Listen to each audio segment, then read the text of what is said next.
চ্যানেলে সবাইকে স্বাগত জানাই। আজকে আমি সঞ্জিত আবার চলে এসেছি ইভলিউশন সিরিজের আরেকটা নতুন ভিডিও নিয়ে। তো আশা করি ভিডিওটা সবার ভালো লাগবে। ভালো লাগলে অবশ্যই লাইক করো, কমেন্ট করে জানাও কোনো প্রবলেম থাকলে, শেয়ার করো অবশ্যই।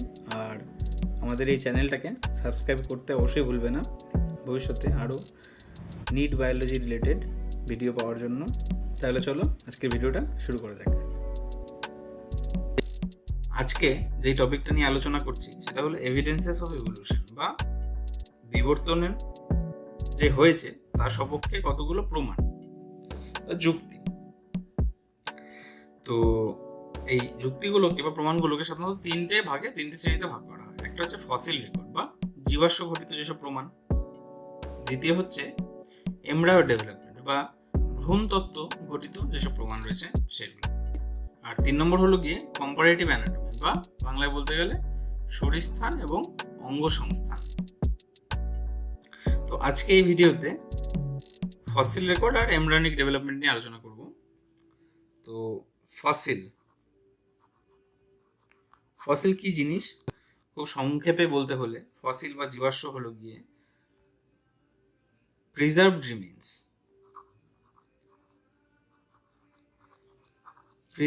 রিমেন্স বাংলায় বলতে হলে সজীব গঠনের সংরক্ষিত অবশিষ্টাংশ। কোনো সজীব গঠন যেগুলো নাকি লক্ষ লক্ষ বছর আগে ছিল, সেই রকম কোনো সজীব গঠন বা লিভিং অর্গানিজম, কোনো প্রাণীর শরীরের পুরো শরীরটা বা শরীরের কোনো একটা ছোট অংশ যদি সংরক্ষিত হয়ে থাকে তাহলে সেটাকে ফসিল বলা হবে এক ধরনের। আর কি কি ধরনের? ইমপ্রেশন বা ছাপ, কোনো প্রাণীর লক্ষ লক্ষ বছর আগেকার কোনো প্রাণীর শরীরে কোনো ছাপ যদি আজকে পাওয়া যায় তাকে ফসিল বলা হবে। আর কি না ট্রেস বা চিহ্ন, একই কোনো প্রাণীর পুরনো কোনো প্রাণীর যদি চিহ্ন পাওয়া যায়। কিভাবে পাওয়া যায় না, এই 3 রকমেরই যেসব রয়েছে প্রিজার্ভ রিমেইনস বা ইমপ্রেশন বা trace in form of rock. কথার অর্থ হলো fossil is nothing but preserve remains or impression or trace of any primitive animal or plant in form of rock. তো কিছু ফসিলের এক্সাম্পল আলোচনা করলে আরও সুবিধা হবে। এখানে দেখা যাচ্ছে যে একটা ইনসেক্ট রয়েছে আর কিছুর মধ্যে আবদ্ধ অবস্থায় রয়েছে।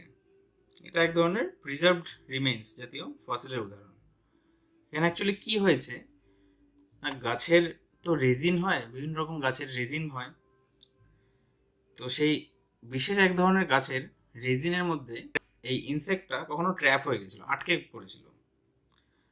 আস্তে আস্তে ধীরে ধীরে লক্ষ লক্ষ বছর পরে সেই অংশটা খুঁজে পাওয়া গেছে আর অ্যানিমেলটাকে প্রিজার্ভ ফর্মে পাওয়া গেছে, পুরো অ্যানিমেলটাকেই প্রিজার্ভ ফর্মে পাওয়া গেছে। এটা এক ধরনের ফসিলের উদাহরণ।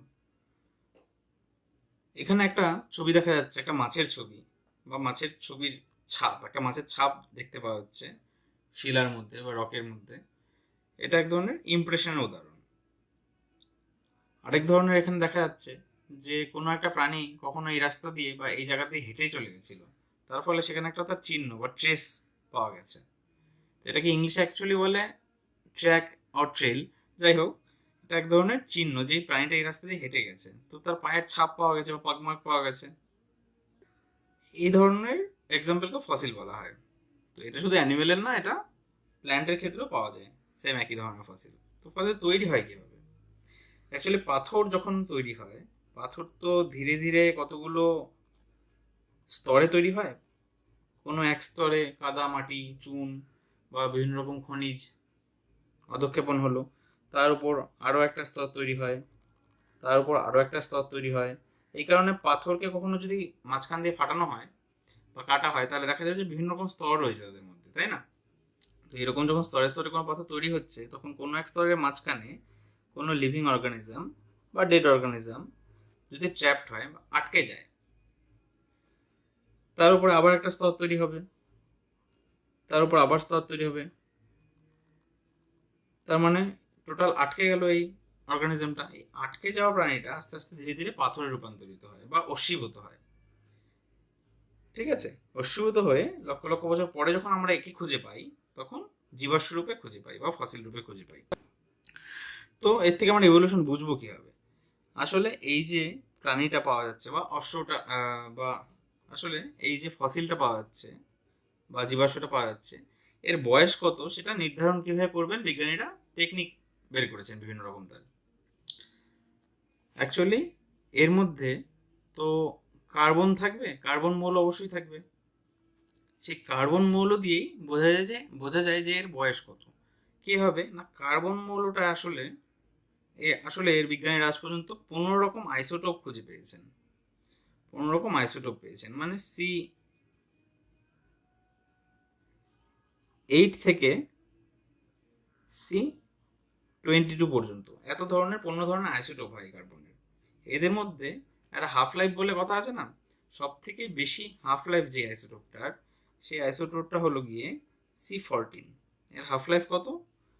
5730 বছর।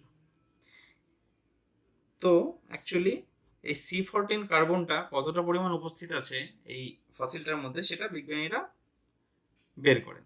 আসলে তার থেকে বিজ্ঞানীরা বের করেন যে এই ফসিলটা যখন তৈরি হয়েছিল সেই সময়টা আজ থেকে কত বছর আগে। তো বোঝা যায় যে ফসিলটার বয়স কত। এরকম ভাবেই আমরা যেসব বিভিন্ন ফসিল আজকে পেয়ে থাকি, আজকে বিভিন্ন জায়গায় খনন কার্যের ফলে যেসব ফসিল পেয়ে থাকি, সেই ফসিলগুলোর সাথে আজকের প্রাণীদের কিছু কিছু বৈসাদৃশ্য রয়েছে, কিছু কিছু মিল রয়েছে, মানে সিমিলারিটি ডিসিমিলারিটি রয়েছে। কিছু কিছু প্রাণী আগে পাওয়া যেত, এখন পাওয়া যায় না। এর থেকে বিজ্ঞানীরা এগুলো অধ্যয়ন করে বুঝতে পারেন যে না, ইভলিউশন হচ্ছে বা বিবর্তন হচ্ছে। ঠিক আছে, এরপরে আমরা যদি দেখি এমব্রায়োনিক ডেভেলপমেন্ট জাতীয় বা ভ্রূণতত্ত্ব জাতীয় যেসব প্রমাণ রয়েছে সেগুলো, তাহলে সেখানে একজনের কথা আসে, বিজ্ঞানী আর্নস্ট হেকেল। বিজ্ঞানী আর্নস্ট হেকেল ছিলেন একজন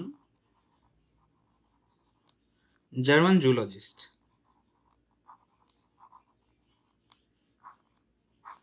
জার্মানির একজন প্রাণীবিদ। তিনি ভ্রূণ নিয়ে বিভিন্ন গবেষণা করেছিলেন। ভ্রূণ কিভাবে ডেভেলপমেন্ট হয়, ভ্রূণের মানে একটা ভ্রূণ কিভাবে মায়ের পেটে গঠিত হয় ধীরে ধীরে, সেটা নিয়ে বিভিন্ন রকম গবেষণা করেছিলেন। তো তার একটি বিখ্যাত লাইন রয়েছে, উক্তি রয়েছে। লাইনটা হলো, অন্টোজেনি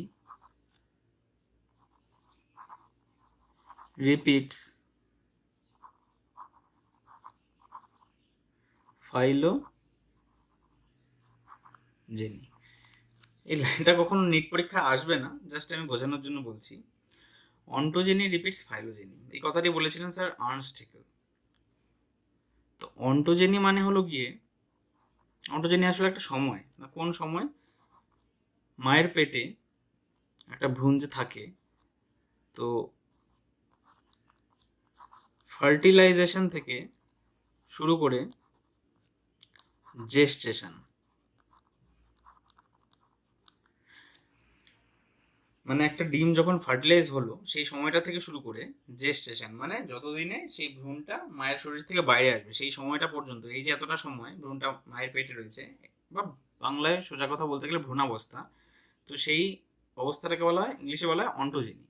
তাহলে অন্টোজেনি রিপিটস ফাইলোজেনি, এই কথাটির মানে কি? এই কথাটির মানে হলো গিয়ে, আমি যদি এভাবে বলি যে মানুষের অ্যাকচুয়ালি পুরোনো অ্যানসেস্টার রয়েছে, মানুষ বা ম্যামালের পুরোনো অ্যানসেস্টার রয়েছে, তারা রেপটাইল, তারও পুরোনো অ্যাম্ফিবিয়া, তারও পুরোনো ফিশ, এভাবে যদি ভাবি, কল্পনা করি, অ্যাকচুয়ালি আর্নস্ট হেকেল যা বলেছিলেন তা হলো,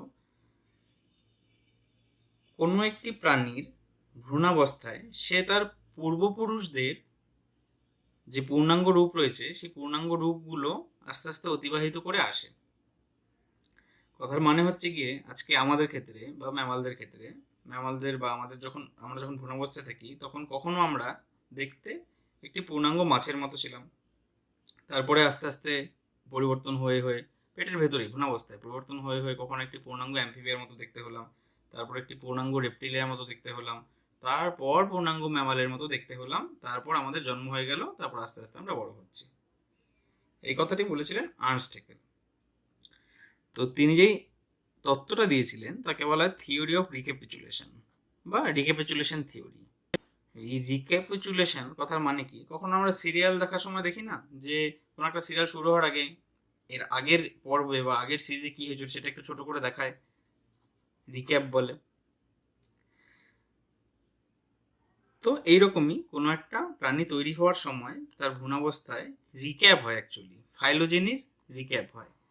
না কিসের রিক্যাপ হয়? পূর্বপুরুষদের পূর্ণাঙ্গ অবস্থায় রিক্যাপ হয়। ঠিক আছে, বোঝা যাচ্ছে নিশ্চয়ই।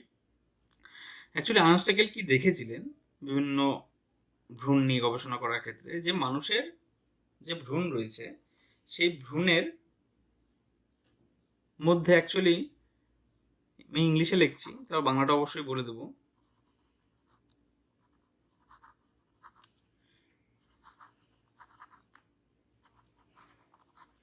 ফ্যারিঞ্জিয়াল গিল স্লিটস পাওয়া যায়। তার মানে হলো গিয়ে কি, অ্যাকচুয়ালি যদি আমরা মাছ দেখি তাহলে মাছের এই তো মুখ রয়েছে, মানে চোখ, এই মুখের পরে মুখবিবরের পরে একটা অংশ আছে না, ফ্যারিংস তাকে বলা হয়, বাংলা বলা হয় গলবিল। এই ফ্যারিংস অংশ, এরপরে তো আসে ইসোফেগাস, স্টমাক। যাই হোক, এই ফ্যারিংস অংশে বিভিন্ন রকম ছিদ্র থাকে, সমান ছিদ্র থাকে না, এই ছিদ্রের মধ্য দিয়ে ফুল কাটা উন্মুক্ত থাকে। এই ছিদ্রটা কোন ছিদ্র? না যেই ছিদ্রটা দিয়ে মাছের ফুল কাটা বা গিলটা বাইরের পরিবেশের সাথে উন্মুক্ত থাকে।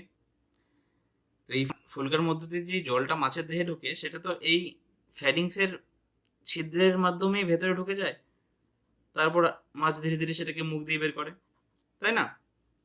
তো এই ফ্যারিঞ্জিয়াল গিল স্লিট মানুষের ভ্রূণের মধ্যেও থাকে, কিন্তু পরবর্তীকালে পূর্ণাঙ্গ মানুষের ক্ষেত্রে থাকে না, ভ্রূণে কখনো একটা থাকে। তো এর থেকেই তিনি আর্নস্টেকেল ভেবেছিলেন যে রিক্যাপিচুলেশন থিওরি পস্টুলেশন করেছেন বা রিক্যাপিচুলেশন থিওরিটা দিয়েছিলেন। যদিও পরবর্তী সময়তে আরেকজন বিজ্ঞানী, তার নাম কার্ল আর্নস্ট ভন বিয়ার, এনাকে ফাদার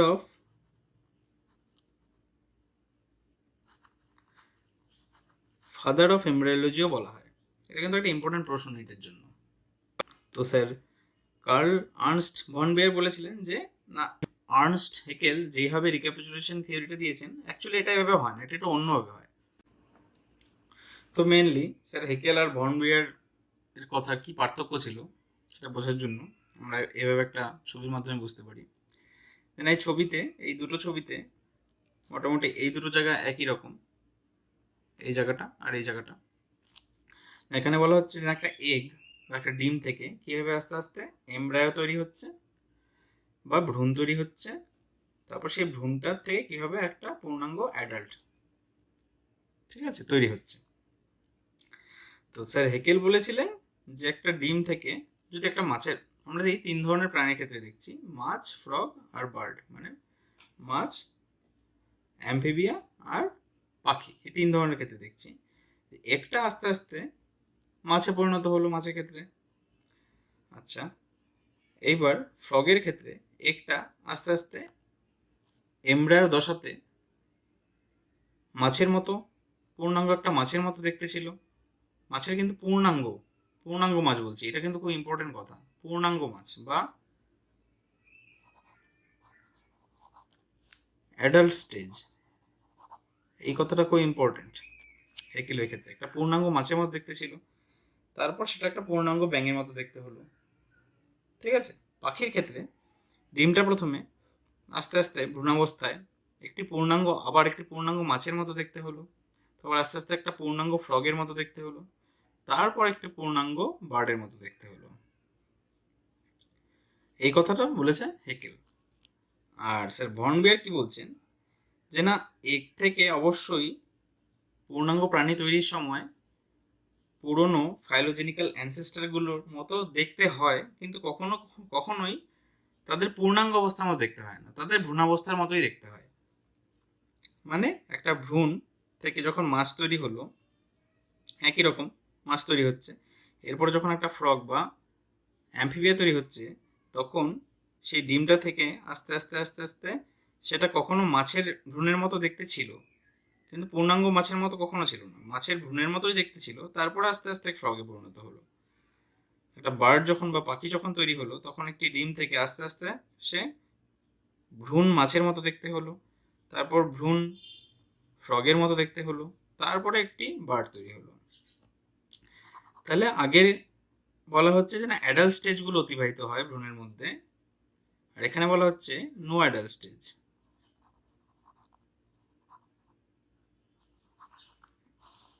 এটাই স্যার বর্নবিয়ার আর হেকেলের মেন পার্থক্য। ঠিক আছে, এরপরে শুধু বাকি থাকলো কম্পারেটিভ অ্যানাটমি, যেটা আমরা নেক্সট ভিডিওতে দেখছি, কারণ কম্পারেটিভ অ্যানাটমি একটা বড় ব্যাপার। এতটুকু দেখার পরে কারোর যদি কোনো ডাউট থাকে অবশ্যই কিন্তু আমাকে কমেন্ট করে জানাবে। ঠিক আছে, এখন এই পর্যন্তই, আসছি পরের ভিডিওতে।